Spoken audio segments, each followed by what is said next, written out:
پہنے زنجیر مصائب کا علمدار چلا۔ اعوذ باللہ السمیع العلیم من الشیطان الرجیم، بسم اللہ الرحمن الرحیم۔ السلام علیکم ناظرین، پروگرام ذکر شہادت کے ساتھ میں ہوں آپ کا میزبان سید عمران مہدی۔ میدان کربلا میں حضرت امام حسین علیہ السلام کے مقدس خون کو بہا کر یزید یہ سمجھا تھا کہ اس کی حکومت خطرات سے دور ہو گئی ہے، اقتدار پر اس کی گرفت مضبوط ہو گئی ہے، اور جنگ بدر سے جو مخاصمت شروع ہوئی تھی اس نے اس کا بدلہ لے لیا ہے، اور اپنے اجداد کی ان روحوں کو کہ جو یقیناً عذاب میں مبتلا ہیں ان کے لیے تسکین کا سامان کر دیا ہے۔ اس بات کا اظہار اس نے برملا بارہا تخت پر بیٹھ کر بھی کہا کہ کاش کہ آج بدر کے وہ مقتول زندہ ہوتے تو میں ان کے سامنے یہ سب مناظر رکھتا اور میں اعلان کرتا کہ آج میں نے اپنے مقتولین کا بدلہ لے لیا ہے۔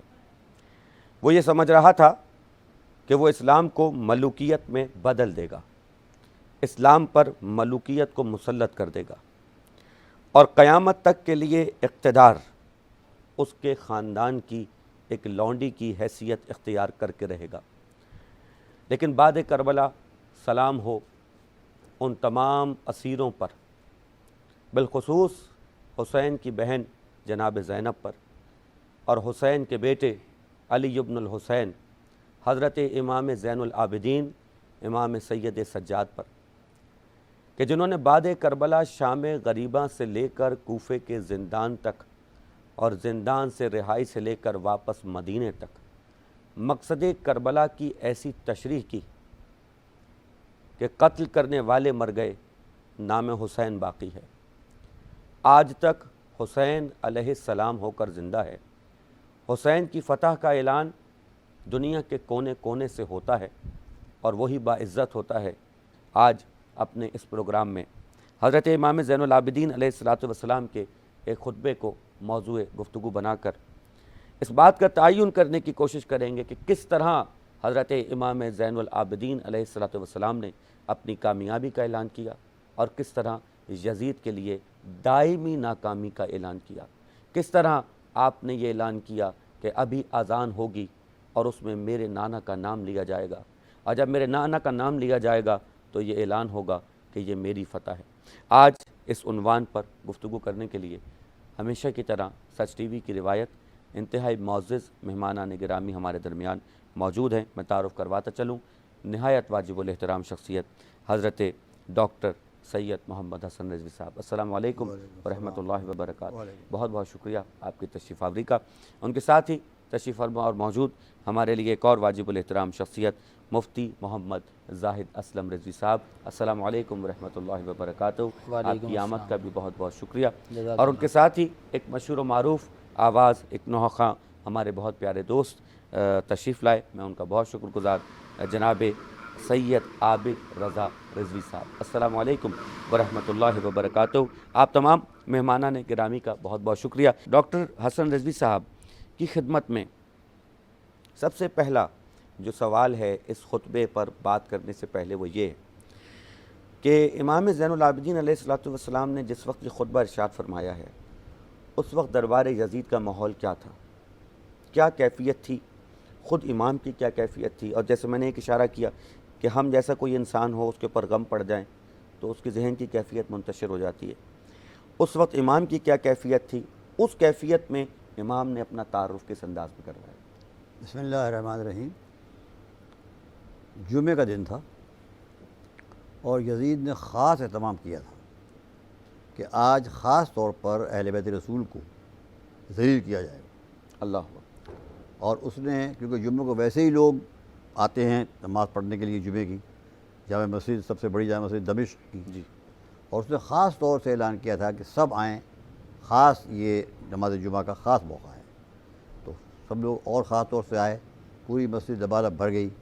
تو اس نے ایک تو یہ کیا کہ خود تخت پہ بیٹھا کرسی پر بیٹھا اور تشت پہ نیچے رکھا کرسی کے نیچے سونے کا، اللہ اکبر، جس میں امام حسین علیہ السلام کا سر اس طرح رکھا، اللہ، اور اس کے بعد ایک چھڑی تھی جس سے امام حسین علیہ السلام کے ہونٹوں اور دانتوں کو اذیت دے رہا تھا۔ اللہ، اب اللہ، آپ خود اندازہ کریں کہ اس کیفیت میں لایا گیا میرے امام کو، جناب زینب اور ام کلثوم کو، تمام بیبیوں کو قیدی بنا کر بے مقنع و چادر اللہ، کے آگے سامنے کھڑا کیا گیا۔ اب ایسی صورت میں کیا گزر رہی ہوگی دل پر، یہ ہر آدمی خود تصور کر سکتا ہے کہ جناب زینب پہ کیا گزر رہی تھی، جناب سکینہ پہ کیا گزر رہی تھی، امام الدین پہ کیا گزر رہی تھی۔ سامنے باپ کا سر ہے اور یہ شراب پی رہا ہے، اور اس عالم کے اندر وہ جناب، اور یہاں تک تبری کے الفاظ ہی ہیں، تاریخ تبری کے الفاظ ہی ہیں کہ شراب پیتا تھا اور جو بچ جاتی تھی اس تشت میں ڈالتا تھا جس میں امام حسین علیہ السلام کا سر رکھا ہوا۔ اللہ اکبر، اس عالم میں تو یعنی یہ ایک طرف کا سب۔ پھر جب کوئی دیر کے بعد اس نے ایک خطیب جو سب سے اچھا خطیب تھا اس وقت دمشق کا، اس کو تیار کیا تھا کہ تم جانا ممبر پر اور جتنی زیادہ مذمت ہو سکتی ہے اہل بیت کی اور حضرت علی کی کر سکتے ہو، اتنی مذمت کرنا، اتنا ہی تمہیں انعام دیا جائے گا۔ اللہ اکبر، اب وہ خطیب اپنی پوری خطابت کے ساتھ خطبہ دے رہا ہے اور حضرت علی کو برا بھلا کہہ رہا ہے، اہل بیت پر طعن و تشنیع کر رہا ہے، لعنتیں کر رہا ہے۔ ایسے عالم میں جب پوری کلائمیکس پہ پہنچ گیا وہ، ایک مرتبہ امام جو سامنے کھڑے ہوئے تھے سر جھکائے ہوئے، آپ نے سر اٹھایا اور خطیب کو دیکھا، وہ نگاہ امامت تھی، اللہ اکبر، نگاہ ولایت تھی اللہ اکبر، کہ امام کے دیکھنے سے اس کی زبان بند بند ہو ہو، اور بڑی حیرت سے وہ بالکل خاموش ہو گیا۔ آپ نے بس ایک جملہ کہا، آپ نے کہا تو نے یزید کی طرف اشارہ کیا، اس آدمی کو خوش کرنے کے لیے اپنے رب کو ناراض کر دیا۔ سبحان اللہ، کیا پورے معنی ساری تقریر ختم ہو گئی، ساری تقریر ختم کر دیا آپ نے ایک جملے کے اندر۔ اللہ اکبر، یہ سب کچھ یزید کو خوش کرنے کے لیے تھا، سب جھوٹ تھا، بھرے اور دربار، وہ باتیں تھیں جو اللہ کو ناراض کرنے والی، یعنی جھوٹ تھی۔ اللہ، اللہ کیسے اللہ کی بات سے ناخوش ہوتا ہے؟ جھوٹ سے، تو نے جھوٹ بولا سارا۔ یہ ایسا جملہ آپ کا تھا کہ وہ ممبر پہ بیٹھ سکا ہی نہیں، خود بخود اتر گیا، خطیب اتر آیا، اتر آیا۔ تو امام نے فرمایا یزید سے کہ کیا ان لکڑیوں کے ڈھیر پر میں جا سکتا ہوں تقریر کرنے کے لیے؟ اللہ، ممبر نہیں کہا، جی، یعنی جس ممبر پر علی اور اہل بیت کی برائی کی جائے ہائے وہ ہائے، ممبر نہیں رہتا، پھر سبحان اللہ، سبحان اللہ، لکڑیوں کا ڈھیر بن جاتا ہے۔ سبحان اللہ، سبحان اللہ، فرمایا کہ میں لکڑیوں کے ڈھیر پہ جا سکتا ہوں؟ اس نے کہا نہیں۔ تو سارا مجمع چیخا یہاں سے وہاں کہ نہیں، ہمیں زبان کی سننی ہے بات، ہم سننا چاہتے ہیں کیا کہنا چاہتا ہے یہ، ہمیں اس کو دیکھتے آئے ہیں، اس کو پھیلایا گیا ہے بازاروں میں، ہم جاننا چاہتے ہیں کہ یہ کون ہے، کیا ہے۔ ہنگامہ برپا ہو گیا، مجبور ہو گیا، خاموش ہو گیا۔ امام ممبر پہ گئے اور آپ نے جاتے ہی پہلے اپنا تعارف کرایا کہ میں نبی کا نواسہ ہوں، فاطمہ کا لخت جگر ہوں، سبحان علی کا پوتا ہوں، جسے سب سے پہلے اسلام قبول کیا، ہائے ہائے، جنہوں نے حضور کی کیا کہتے ہیں سب سے پہلے حضور کی مدد کی مدد کی، اور اعلان اسلام کیا سب سے پہلے، صحیح بات، دعوت العشیرہ کا ذکر کیا، تمام حضرت علی کے تمام فضائل بڑی تفصیل کے ساتھ بیان کروایا، انا ابن صفا و مروہ، صفا مروہ سب یہ اس میں آتا ہے۔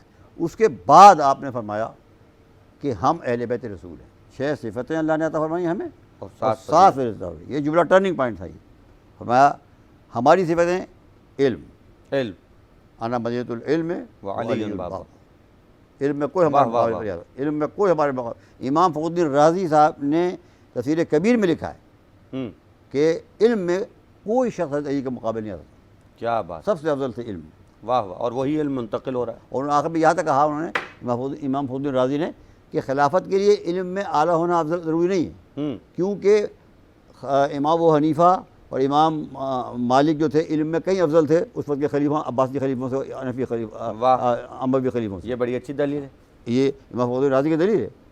تو علم و دوسرے حلم، یعنی برداشت، صبر، ہم برداشت، اہل بیت رسول سے بڑھ کر صبر کرنے والا کوئی نہیں ملے گا۔ واہ، چوتھے امام کا لقب ہے سید الصابرین، سید الصابرین، واہ، یہ علم۔ تیسرے سخاوت، سخاوت کا کوئی اہل بیت اکرام کا کوئی مقابلہ نہیں کر سکتا۔ سورہ دہر پوری قرآن میں اتری ہے اہل بیت کی سخاوت کے لیے، کوئی یطعمون الطعام علی حبہ مسکینا و یتیما و اسیرا، انما نطعمکم لوجہ اللہ لا نرید منکم جزاء ولا شکورا. واہ یہ شان کی سخاوت کی ہے. فصاحت یعنی بات کرنے میں بالکل واضح. واہ فصاحت واہ بخاری شریف کی حدیث ہے یا علی انت منی بمنزلۃ ہارون من موسیٰ. بے شک تمہارا وہی مقام ہے جو ہارون کا مقام تھا موسیٰ کا. بے شک الا انہ لا نبی بعدی. ہاں میرے بعد کوئی نبی نہیں ہے. یعنی اور ہارون کیا تھے؟ ہارون اسپوکس مین تھے موسیٰ کے. اسپوکس میں اسپوکس مین تھے. جو کچھ بھی حضرت موسیٰ کے پاس وہی آتی تھی وہ ہارون کو بتاتے تھے. ہارون کو بتاتے تھے اور ہارون جا کے قوم کو بتاتے تھے. واہ وہ فصاحت تو وہ ہمارے پاس ملی. شجاعت بہادری. سبحان اللہ سبحان اللہ. لا فتح الا علی لا سیف لا الا سیف ذو الا ذو الفقار. الفقار. جبریل نے کہا ہے. سبحان اللہ. اس میں شجاعت کیا ہو سکتی ہے؟ اور چھٹی بات مومنین کے دلوں میں ہماری محبت اللہ نے عطا فرمائی. کیا مومنین کیا بات. منافقین نہیں. سبحان اللہ سبحان اللہ. مومنین کی ہمت دیکھیے آپ. مومنین کے دل میں ہماری تم- محبت. تم مومن نہیں ہو. واہ واہ واہ یزید تو مومن نہیں ہے واہ واہ واہ. کیونکہ مومنی کے دل میں اللہ نے ہماری آل محمد کی محبت عطا فرمائی. کیونکہ مومن درود پڑھتا ہے, اللہم نماز میں صلی درود پڑھتا ہے, اللہ اللہم صلی علی محمد و علی آل محمد. جب وہ نماز میں پڑھتا ہے, درود پڑھتا ہے, تشہد میں درود پڑھتا ہے, تو اس کے دل میں کیسے آل محمد کی محبت پیدا نہیں ہوگی؟ سبحان اللہ سبحان اللہ سبحان اللہ. لازمی پیدا ہو جائے گا. تو سبحان گویا اللہ نے مومنی کے دلوں میں ہماری محبت عطا فرمائی ہے. واہ یہ کسی کو یہ فضل حاصل نہیں ہو. پھر محبت کو کسی کی محبت اللہ نے واجب نہیں کی سوائے اہل بیت کے. واہ. اللہ اسلکم علیہ اجرا الا المودۃ فی القربى. قرآن مجید میں فرمایا مجھے تم سے کوئی اجرت نہیں چاہیے سوائے اس کے کہ تم میرے اہل بیت سے محبت کرو. فرمایا. اور چھ ہمیں فضیلت عطا فرمائی. واہ نمبر 1 رسول مختار ہم ہی میں سے ہیں.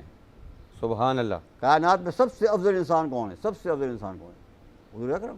وہ ہم میں سے. وہ ہم میں سے ہمارے واہ میرے دادا ہیں. میرے دے. میرے واہ دادا واہ ہم میں واہ سے. واہ ہمارے خاندان کے بزرگ واہ. وہی ہیں, ہم انہی کا خاندان ہے.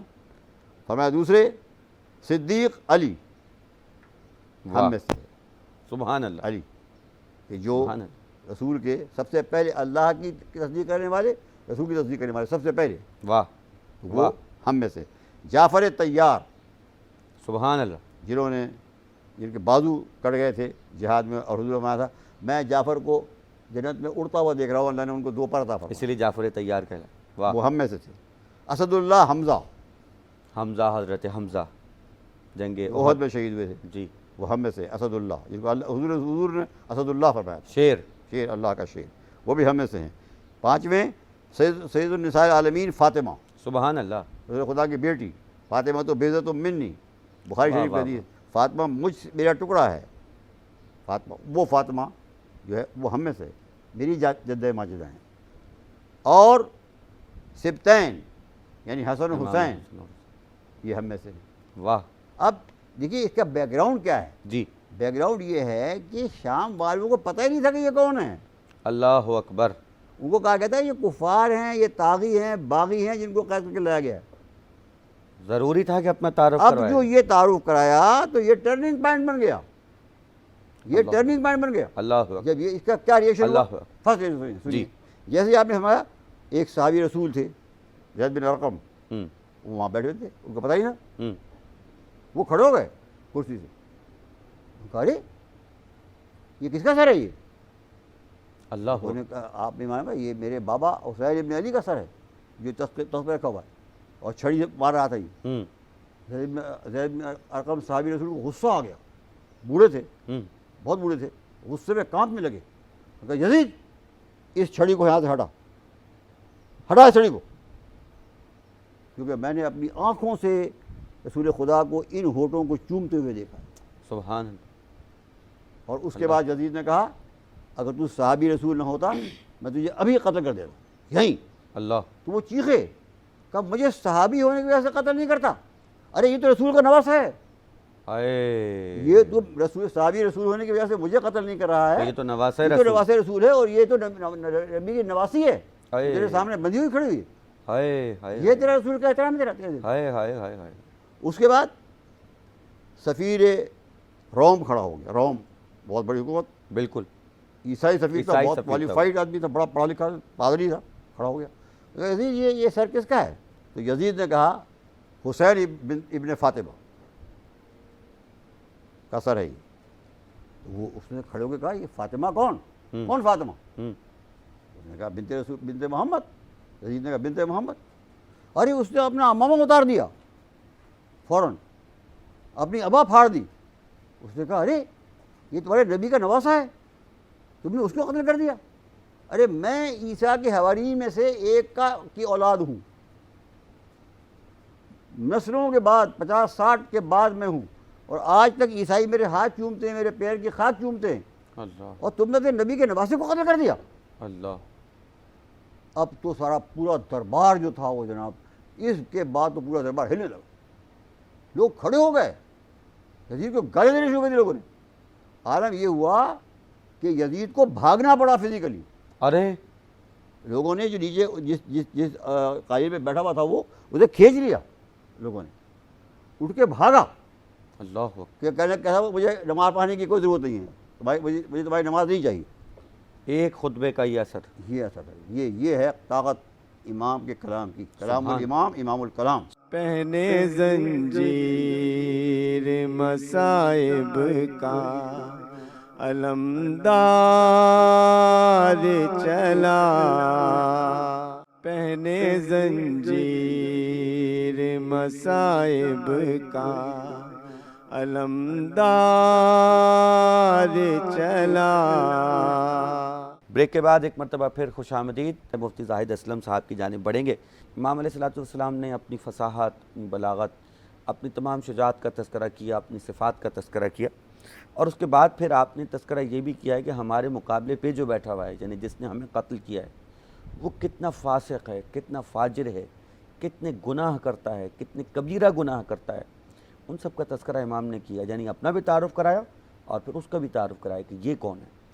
اس کے علاوہ بھی دیگر کتب میں یزید کے حوالے سے، اس کے کردار کے حوالے سے بہت ساری باتیں لکھی ہیں، کچھ ارشاد فرمائیے گا۔ بسم اللہ الرحمن الرحیم۔ سلام علی الیاسین، صدق اللہ العظیم۔ علی کا عشق مقدر سنوار دیتا ہے، علی کا بغض چہرہ بگاڑ دیتا ہے، علی کے ذکر کو ادنا نہ سمجھو، علی تو وہ ہیں جو ایک ہاتھ سے خیبر اکھاڑ دیتا ہے۔ آج کا موضوع بڑا ہی پیارا موضوع ہے، اور مسلمانوں پر، اہل اسلام پر فرض ہے کہ اہل بیت اطہار سے محبت کریں اور اہل بیت اطہار پر سلام بھیجیں، کیونکہ اللہ تبارک و تعالی نے قرآن کریم بنایا تو قرآن میں فرمایا سلام علی الیاسین، کہ الیاسین پر سلام ہو۔ علماء اکرام نے تفسیر در منصور کے اندر اور تفسیر کبیر کے اندر، تفسیر روح المعانی کے اندر یہ بات لکھی گئی ہے کہ الیاسین سے مراد یہاں آل محمد ہیں، یعنی آل محمد وہ ہیں کہ جن پر اللہ نے سلام بھیجا، اور ہم نے بھی سلام بھیجنا ہے۔ وہ نماز نہیں جس میں آل محمد کا تذکرہ نہ ہو، وہ قرآن کی تلاوت نہیں جس میں آل محمد کا تذکرہ نہ ہو، وہ عبادت نہیں جس میں اہل بیت کی محبت شامل نہ ہو۔ سبحان اللہ۔ یہ محبت فرض ہے۔ امام زین العابدین امام سجاد رضی اللہ تعالی عنہ نے جس ہمت، شجاعت، بہادری اور حلم اور فصاحت اور بلاغت کے ساتھ کلام کیا تو پورے مجمع پر ایک سکتہ جاری ہو گیا۔ یہ میں ابن اسیر جلد 4 صفحہ 33 کے حوالے سے عرض کر رہا ہوں، اور تاریخ طبری جلد نمبر 6 صفحہ نمبر 266، 265، 261 پہ موجود ہے، اس کے حوالے سے عرض کر رہا ہوں۔ الکافی جلد نمبر 1 صفحہ نمبر 296 کے حوالے سے عرض کر رہا ہوں، اور تاریخ الطوال صفحہ 220 کے حوالے سے عرض کر رہا ہوں۔ وہاں پر یہ تاریخ نے لکھا ہے، کتب تاریخ کی اور بھی بہت ساری کتب ہے جن میں لکھا ہوا ہے کہ میرے امام نے جب خطبہ دیا تو خطبے سے پہلے کچھ لوگ وہ تھے جنہیں پتہ ہی نہیں تھا کہ یہ کون ہیں۔ جب آپ نے اپنا تعارف کرایا کہ میں فرزند علی ہوں، جب آپ نے اپنا تعارف کرایا میں حسینی ہوں، آپ نے تعارف کرایا میں مصطفی ہوں، میں مصطفی ہوں، میں محمدی ہوں، تو اس قافلے کے اندر، اس جماعت کے اندر بہت سارے صحابہ کرام بھی تھے۔ ان میں حضرت عبداللہ بن عفیف، یہ نبینہ صحابی تھے۔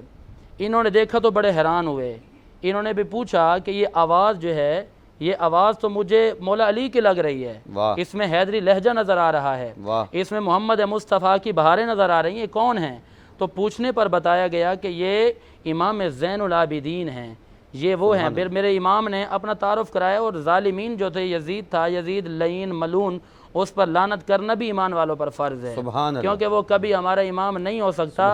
ہمارے امام حسین علیہ السلام ہیں۔ میرے امام نے قرآن بچایا، اس نے قرآن کو بچھاڑا۔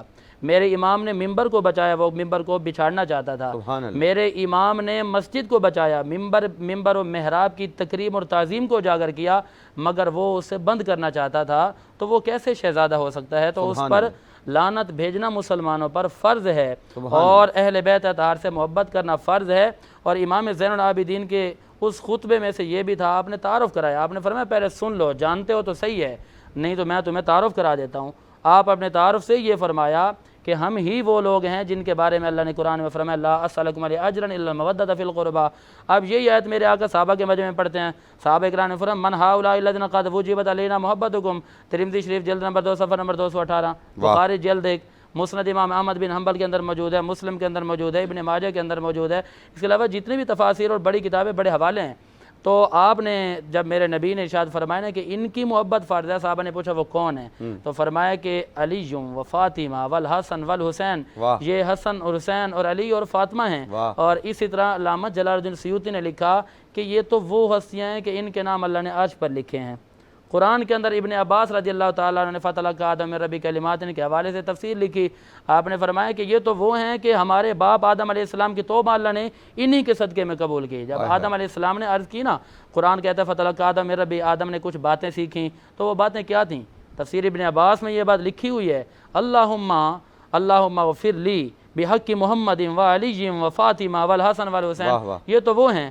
تو بہرحال جو وہاں سے نتیجہ اخذ ہوا، نتیجہ یہ نکلا، امام زین العابدین کو لوگوں نے دیکھ کر جان لیا کہ یہ حیدری لہجے والے کل بھی سچے تھے، آج بھی سچے ہیں، کل بھی زندہ تھے، آج بھی زندہ ہیں۔ رب نے قرآن میں فرما دیا کہ لا تقولوا لمن يقتل في سبيل الاموات بل احياء ولكن لا تشعرون، یہ تو زندہ ہیں، زندگی ان سے دور نہیں ہے، تمہیں ان کی زندگی کا شعور نہیں ہے۔ یہ تو وہ ہیں کہ ان کی محبت اگر تم اپنے دلوں میں بساؤ گے تو اللہ تمہارے چہروں پہ نور لے آئے گا، ان کی محبت دلوں میں لے آؤ گے تو اللہ تمہیں جنت میں داخل فرمائے گا۔ واقفوہم انہم مسئولون، کہ قبر کے تمام معاملات طے ہو جائیں گے، جنتی جنت میں، جہنمی جہنم میں، پھر اعلان ہوگا واقفوہم، انہیں روکا جائے۔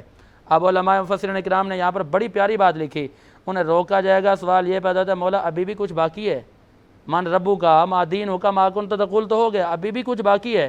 علماء نے لکھا کہ اللہ تعالیٰ فرمائے گا کہ ہاں ابھی کچھ باقی یہ ہے کہ یہ بتاؤ کہ تم مولا علی کے بارے میں کیا خیال رکھتے تھے، یہ بتاؤ اہل بیت اطہار کے بارے میں کیا خیال رکھتے تھے۔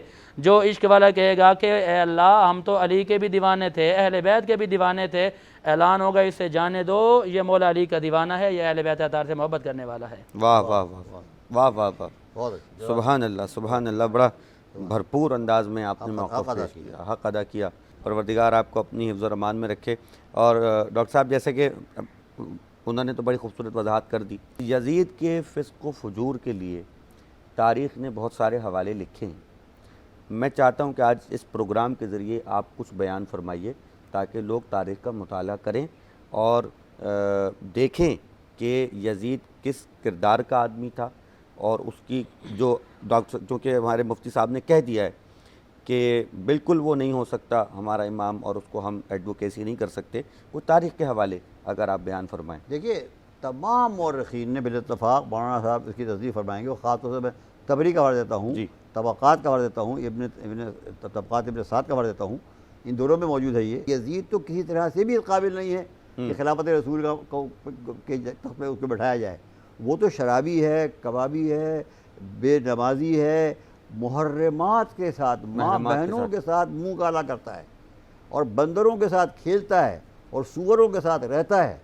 اور آخری الفاظ کے یہ تھے، بہت لمبا ان کا بیان ہے، آخری الفاظ ان کے صحابہ کرام کے یہ تھے کہ یہ تو ایسا ہے کہ ہم تو ڈرتے ہیں کہ اس کے ہونے کی وجہ سے کہیں اللہ کا عذاب ہم پر نازل ہو جائے، پتھر آسمان سے نہ گرنے لگے۔ اور اسی وجہ سے، انہی کے اس بیان کی وجہ سے مدینے والوں نے یزید کی بیعت نہیں کی۔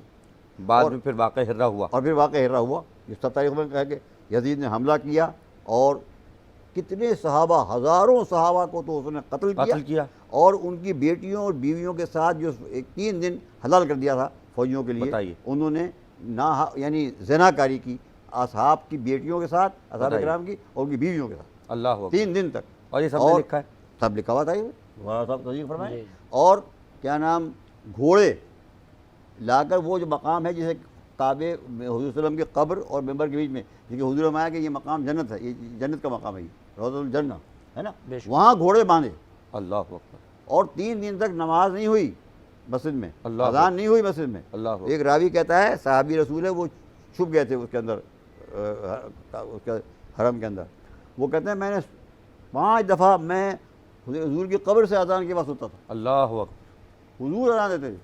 اللہ اکبر، اللہ اکبر، یہ یہ کردار۔ یہ کردار ہے یزید کا۔ اب یہ جناب یہ تو دیکھیے ساری باتیں واضح ہیں اور اس میں کوئی شک نہیں ہے، اور یہ ہم یقیناً کہ بچپن سے یہ سب چیزیں ہم نے سنی ہیں، اس میں کسی کا کوئی دو رائے نہیں ہے۔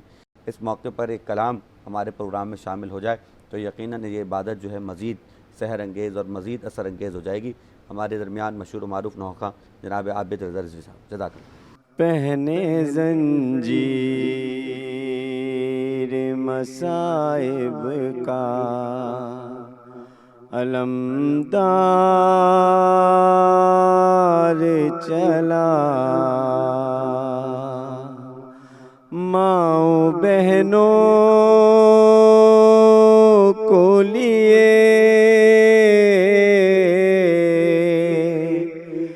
ماؤں بہنوں کو لیے قافلہ سالار چلا، میں ستم گر سے سکینہ کو بچاؤں کیسے، ارے چھن چکی چادر زینب میں دلاؤں کیسے، سر جھکائے ہوئے سر جھکائے ہوئے تا ہوا بیمار چلا، بیڑیاں پیروں میں ہے، لب پہ ہے بس ایک صدا، آل تطہیر نے تم سب کا بگاڑا ہے کیا، ارے مانگنے چادر لو، ارے مانگنے چادر لو، گو سے بولا چار چلا، پہنے زنجیر مصائب کا علمدار چلا۔ بریک کے بعد ایک مرتبہ پھر خوش آمدید، میں ہوں آپ کا میزبان سید عمران مہدی۔ گفتگو جاری ہے خطبہ جناب سید سجاد علیہ السلام کے حوالے سے، اور بہت خوبصورت کلام ہمارے عابد بھائی پیش کر رہے تھے۔ گفتگو کو آگے بڑھاتے ہیں، ہمارے درمیان موجود ہیں مفتی زاہد اسلم صاحب، اور بڑے مدلل انداز میں گفتگو کرتے ہیں۔ مفتی صاحب، جیسے کہ ابتداءً ڈاکٹر صاحب نے ارشاد فرمایا تھا کہ کس طریقے سے امام کے اس خطبے کے نتیجے میں ایک انقلاب سا برپا ہو گیا، وہیں پر خطیب جو تھا وہ گونگا ہو گیا، اور لوگ جو تھے وہ دھاڑے مار مار کر رونے لگے۔ سفیر جو تھا اس نے کیا کیا، اور روم کے سفیر نے کیا کیا، حضرت زید بن ارقم رضی اللہ تعالیٰ عنہ نے اس کے اوپر کس طریقے سے ریئیکشن دیا، وہ تمام چیزیں بیان کی۔ اس تمام اثر کو زائل کرنے کے لیے اور امام کے خطبہ جو جاری تھا اس کو روکنے کے لیے یزید نے کیا حربہ استعمال کیا؟ جی، جو میرے امام کا خطبہ تھا، میرے امام کے خطبے نے آ کے لوگوں کو بتا دیا۔ آپ نے فرمایا الحمدللہ الذی کرمنا بنبیہ محمد والصلاۃ والسلام علی خیر البریہ محمد وآلہ الطیبین الطاہرین۔ پھر امام زین العابدین نے جو خطبہ جس شاہانہ انداز میں، بڑے پیار بھرے انداز میں کیا، تو یزید جو تھا وہ جان گیا کہ لوگ جو ہے اب ان کی محبت میں آنے لگ گئے ہیں۔ تو یزید چونکہ پہلے ان کے فضائل کا تو انکار کرتا ہوا آ رہا تھا، تو وہ اس نتیجے پر پہنچا کہ اگر ابھی بھی مزید ان کا خطبہ، مزید ان کی تقریر جاری رہی تو پھر یہ ہے کہ اب میرا تختہ برباد ہو جائے گا، انقلاب آ جائے گا، انقلاب برپا ہو جائے گا۔ تو اس نے کیا کیا؟ اس نے یہ کہا کہ فضائل کی تکذیب تو میں پہلے بھی کر چکا ہوں، اب بھی کر لوں گا، لیکن اب جو مصائب کا تذکرہ ہو رہا ہے تو اگر ان لوگوں کو پوری کہانی کا پتہ چل گیا تو یہ مجھے ماریں گے اور میں جان سے ختم ہو جاؤں گا. تو پھر فوراً اس نے اشارہ کیا کہ اب جو یہ ہے کہ مؤذن کو اشارہ کیا کہ اذان شروع کر دے. لیکن وہ بدبخت یہ نہیں جانتا تھا کہ اس اذان کے اندر محمد عربی کا ذکر آنا، اللہ کا ذکر آنا ان حق والوں کی جیت کی نشانی ہے. کیونکہ اللہ نے فرمایا وَقُلْ جَاءَ الْحَقُّ وَزَهَقَ الْبَاطِلُ إِنَّ الْبَاطِلَ كَانَ زَهُوقًا کہ حق آ گیا باطل مٹ گیا. یہ جو فرمان ہے، یہ جو آیت ہے، وہاں پر صادق آ گئے، وہاں پر سچی آ گئی. امام زین العابدین امام سجاد رضی اللہ تعالی عنہ نے اپنا تعارف، اپنے فضائل، اپنی صفات تمام تر لوگوں میں بیان کر دیں. تو وہ ظالم جو تھا ان کی صفات، ان کی شان کو کم کرنا چاہتا تھا، لیکن ایسا ہو نہیں سکتا. اب کچھ لوگ یہ بھی کہتے ہیں کہ وہ بھی ایک شہزادہ تھا. تو میں یہ کہوں گا کہ جو قرآن سے ٹکرائے وہ کون سا شہزادہ ہوا؟ جو اہل بیت اطہار سے ٹکرا جائے وہ کون سا شہزادہ ہوا؟ عالم بھی ہوگا، فاضل بھی ہوگا، شیطان سے بڑھ کر تو کوئی عالم نہیں ہے نا. جب اس نے بدبختی کی، اس نے گستاخی کی، اللہ نے فرمایا اخرج بنا فإنک رجیم، دفع ہو جائے یہاں سے، تو لعنتی ہے اور تجھ پہ قیامت تک لعنت برسے گی. اور یہی فیصلہ ہے کہ جو لوگ ان سے محبت نہیں کرتے، ان سے ٹکراتے ہیں، پھر ان کے فضائل اور مناقب نہیں باقی رہتے، سب چیزیں ختم ہو جاتی ہیں. تو وہ ختم کرنا چاہتا تھا، لیکن وہیں پر امام نے اعلان کر دیا کہ لوگوں سن لو، لوگوں سن لو، محمد عربی، محمد مصطفیٰ جن کی میں اولاد ہوں وہ تو سدرۃ المنتہا پر گئے. جن کی میں اولاد ہوں ان کا ذکر اللہ نے قرآن میں کیا. سبحان الذی اسریٰ بعبدہ لیلا من المسجد الحرام، کہیں پر فرمایا ما ینطق عن الہویٰ ان ہوا الا وحی یوحیٰ ذو مرۃ فاستویٰ فکان قاب قوسین او ادنیٰ. یہ شان بیان فرمایا میں تو علی کا بیٹا ہوں جن کے ہاتھ میں اللہ نے فتح دی. میرے جو نانا ہیں جن سے میری نسبت چلی آ رہی وہ تو سید المرسلین ہیں، سید الانبیاء ہیں. تو بہرحال وہاں پر جو انقلاب برپا ہو چکا تھا اور اس وقت سے لے کر آج تک یہ چیز ہے، انشاءاللہ قیامت تک ان کا ذکر باقی رہے گا. قتل حسین اصل میں مرگ یزید ہے. اسلام تو زندہ ہوتا ہے ہر کربلا کے. واہ واہ واہ واہ واہ واہ واہ واہ واہ جناب، اسلام زندہ ہوتا ہے ہر کربلا کے بعد. بڑا خوبصورت بیان، ایک بہت خوبصورت اعلان، ایک واضح پیغام کہ جو ہمارے سننے والوں تک پہنچ رہا ہے اور لوگ مفتی صاحب کی گفتگو کو یقیناً پسند بھی کر رہے ہیں. مدلل گفتگو ہے، جو تاریخ کے حقائق ہیں وہ بیان کیے جا رہے ہیں.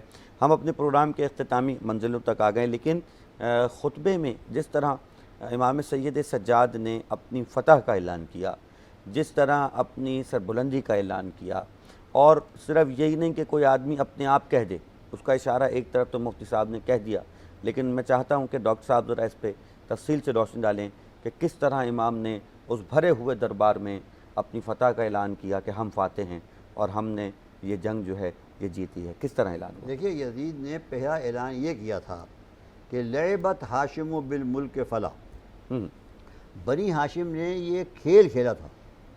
یعنی حضور اکرم ختم مرتبت نے یہ ایک ڈرامہ کیا تھا معاذ اللہ. ملک جا ولا وحی نزل، نہ کوئی وحی اتری تھی، نہ کوئی فرشتہ، نہ کوئی فرشتہ اترا تھا.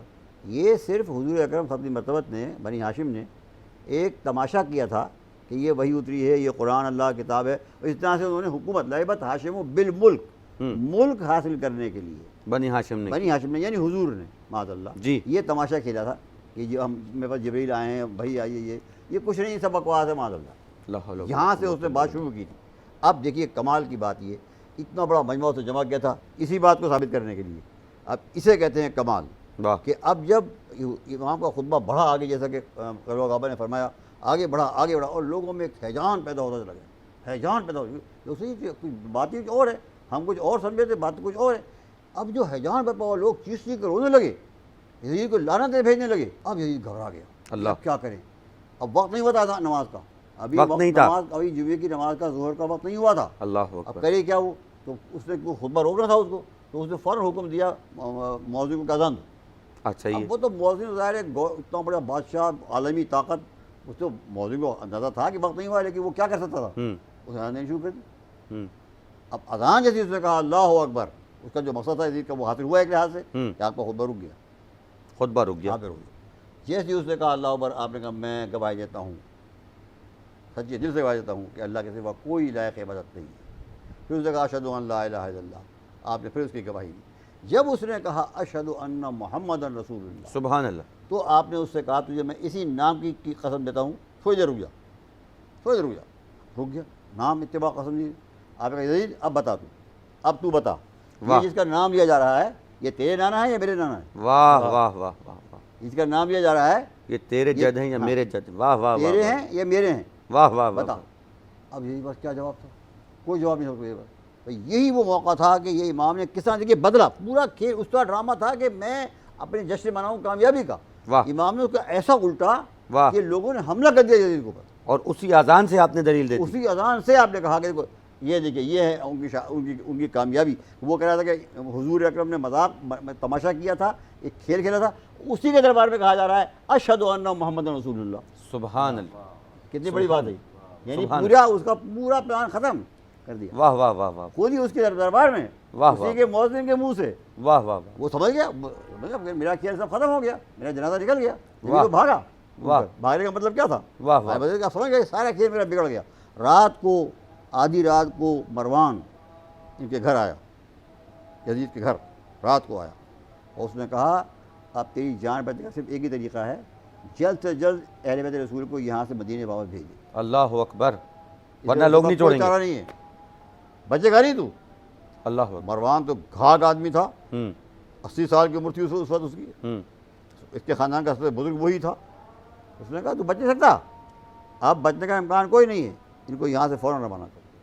اور اسی لیے اس نے انتظام کیا اور اہل بیت کو وہاں سے روانہ کیا۔ سبحان اللہ سبحان اللہ سبحان اللہ، بہت ہی خوبصورت گفتگو، اور یقیناً کہ یہ امام علیہ الصلوۃ والسلام کے خطبات کا ہی کمال ہے کہ یزید کربلا کے بعد بالآخر مجبور ہوا کہ وہ ان تمام قیدیوں کو رہا کرے، اور یہ کمال ذات امام حسین علیہ السلام، جناب سید سجاد علیہ السلام اور جناب زینب سلام اللہ علیہا ہے کہ واقع کربلا کے بعد کسی حاکم کو اتنی جرت نہ ہو سکی کہ وہ کسی امام سے سوال بیعت کرتا۔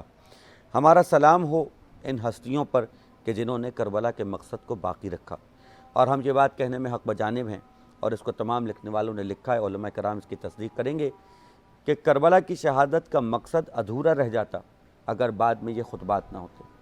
کربلا کی شہادت شاید کربلا میں محدود رہ جاتی اگر بعد میں یہ خطبات نہ ہوتے۔ یزید کی کوشش یہ تھی کہ کوفہ اور شام اور در در پھرا کر ان کی عزت میں کمی کرے گا، اور وہ نہیں جانتا تھا کہ اسی تمام سفر کے ذریعے سے کربلا کے پیغام کی تشہیر ہو رہی تھی۔ کمال ذات جناب سید سجاد علیہ السلام کہ آپ نے اسی کے دربار میں مؤذن کی اذان سے دلیل فراہم کرتے ہوئے یہ ثابت کیا کہ اصل میں فتح اسلام کی ہے، اسلام کے نمائندے ہم ہیں، حکومت چاہے کسی کے پاس ہو، اسلام کے نمائندے ہم ہیں۔ اللہ نے ہمارے گھر کو منتخب کیا، ہمارے گھر میں اللہ نے اپنے رسول کو بھیجا، اور اس رسول کی وراثت ہمارے پاس ہے۔ جس کا وارث حسین تھا اس کو تم نے شہید کر دیا، اور اس کی وراثت اب میرے پاس ہے۔ ہمارے لاکھوں اور کروڑوں سلام حسین ابن علی پر، علی ابن الحسین پر، اصحاب الحسین پر۔ آپ سے اجازت چاہوں گا، اور میں گزارش کروں گا جناب عابد بھائی سے کہ جو ہمارے درمیان موجود ہیں کہ پروگرام کے اختتام میں نوحہ پیش کریں، اور ساتھ ہی ساتھ میں شکریہ خاص طور پر ادا کرنا چاہتا ہوں ڈاکٹر حسن رضوی صاحب کا، اور خاص شکریہ مفتی زاہد اسلم صاحب کا کہ آپ اپنی مصروفیات میں سے وقت نکال کے آئے اور آپ نے وہ باتیں بیان کی کہ جو حق ہے بیان کرنے کا۔ جزاک اللہ، اللہ ہم سب کی عبادت کو قبول فرمائے۔ جناب عابد رضوی صاحب۔ زینب نے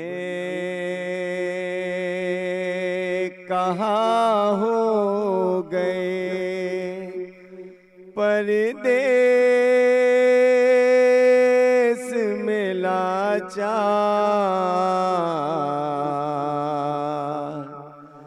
اے عابد بیمار، اے عابد بیمار، مظلوموں کی فریاد بھلا کون سنے گا، دے کون دلاسا، افسوس تہے تیغ ہوئے سید ابرار، اے عابد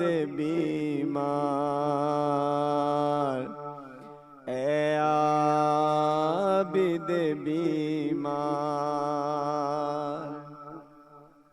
خط میں لکھا صغرا نے مجھے نیک